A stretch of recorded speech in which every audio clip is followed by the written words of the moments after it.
I'm going to give you some of the secrets about how we make you buy what we want you to buy. So as a marketer, when I'm first giving you a product, what's my job? Well, my job is to make you want it, to crave it, to need it, to think that it is the best innovation in food since sliced bread. But how do we do it? Well, I'm going to give you a really big example later that I'm going to break right down for you. But let's just start by looking at a few fun little things. So here we have Shreddies, an old favourite, been around for years, very popular in the UK and Canada.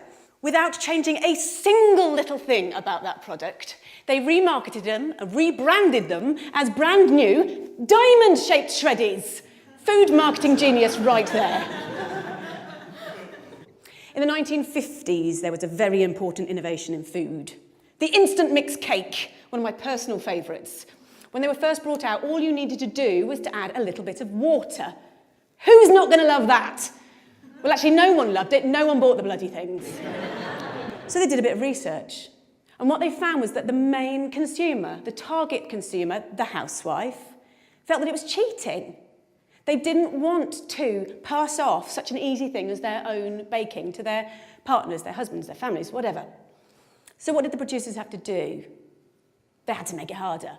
So now you had to add water and an egg. And sales exploded. But these examples, these are just chicken feed compared to what I really want to talk about tonight, and that is chickens and pigs and cows. So when we think about where chickens, etc. come from, we think about something a bit like that. That's also our instinctive idea, but we all know if we really think about it, if we think about it deeply, it's probably a little bit more like that. But that's a lot nicer. It's a lot more romantic. So how do we give you this impression?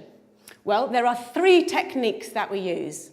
The third of which is our secret weapon, and I am going to blow it for you tonight, so please stay primed for that. Let's look at technique number 1.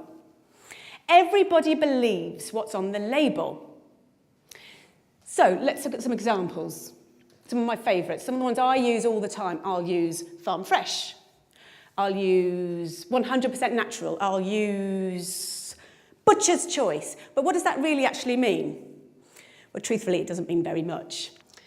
If we see that on the label, we feel a bit more confident. But let's have a look at what a farm really looks like. It probably looks like that. Now, this is a concentrated animal feeding operation. I'm going to run that past you again. It's a concentrated animal feeding operation. That's not going to look great on a label. Hence, we use farm fresh. Innovation number 2, this is what we use. We focus on progress. Intensive farming was born out of necessity. At the end of the Second World War, resources were extremely tight. Farming had to be by necessity very, very economical. And we've learnt from that, and we've built from that, and we're able to now raise more and more animals in smaller and smaller spaces. So we've got extremely good at it. If we looked at a room of about this size, and this were turned into a chicken barn, it's a 100-seat theatre, how many chickens could we probably fit in this room now? I'm going to say about 4,000. It's pretty impressive, isn't it? It'd probably look a little bit like that. Now, the public aren't going to be massively keen on that idea, and it's my job to make them feel a little bit better about it. So how do I do it? Well, a basic principle of marketing. We use the right choice of words, and by using the right choice of words, we can make the conversation, we can focus the conversation the way we want it to. So we'll use an example like this. When you look at that picture, where is your eye drawn? It's drawn right to the middle of the page, massive letters, we've got strive to optimise. What we're looking at in the picture, in reverse, looks a bit like that, but this looks a lot nicer, because we're looking at strive to optimise. It makes us feel that there's progress. We feel good. So the challenge for the marketers is to make the public feel comfortable about what they're seeing. One of the side effects of intensive farming, of having so many animals in such a small space, unfortunately, is obviously disease, because you put so many animals into a small space, they're going to get sick. It is no secret that 50% of all the antibiotics in the world are used on farmed animals. So how do we make the public feel okay with this? How does that happen? My job.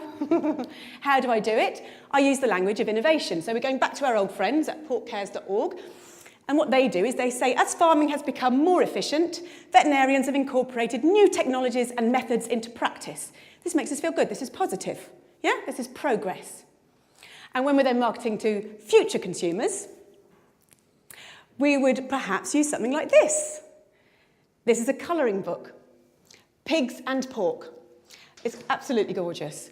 And what we're doing here is we're getting the children to focus on the fact that we're using innovation. So by bringing the pigs out from the muddy fields and into the clean barns, we're taking them away from all that nasty, dirty mud and all the diseases that are lurking there within.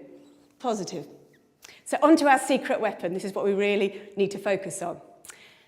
So these two techniques alone, they are not going to work. We need a secret weapon, number 3.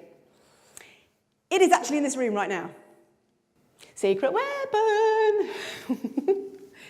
It is you. So how do we do it? When you're in the supermarket, you don't want to think about where those products have come from. You don't want to think about how those animals have been reared, how they've been treated. The power of willful ignorance cannot be overstated. This is systemised cruelty on a massive scale, and we only get away with it because everyone is prepared to look the other way. Thank you.